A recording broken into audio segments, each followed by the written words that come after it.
You know, I was thinking, okay, Jake Paul is Deontay Wilder. Oops. Let me tell you what I mean. Look, before I get into the comparison, I do want to say this about Deontay Wilder. Deontay Wilder, his impact on the sport as a heavyweight is will go on forever. It's legendary, okay? Just because of his knockout ratio. He knocked them all out, all right? Look, let's talk about Deontay Wilder just for a quick second. Look, Jake Paul is no Deontay Wilder in this sense. Deontay Wilder is a bronze medalist in the Olympics. Deontay Wilder, 42 wins, 2 losses, I believe.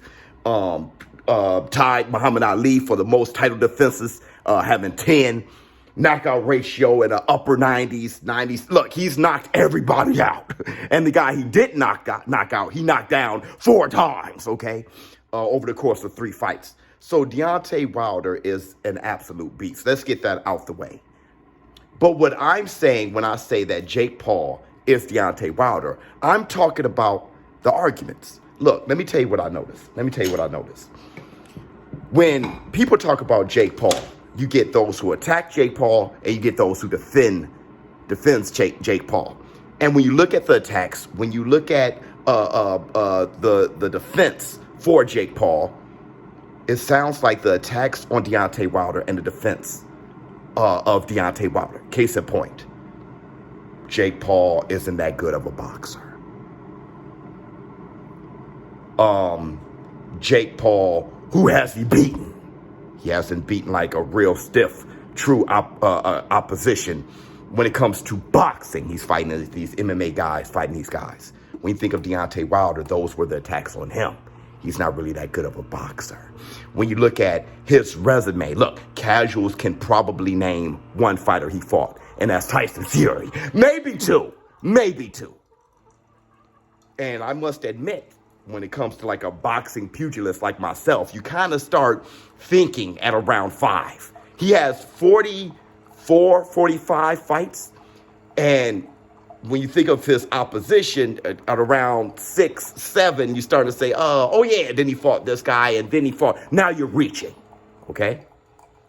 And here are the defense. The defense for Jake Paul is that, yeah, he's not the best boxer in the world, okay? But he started late. He's a YouTuber. Well, Deontay Wilder, he started late. You get what I'm saying? You also have, yeah, he may not be the most technical fighter in the world.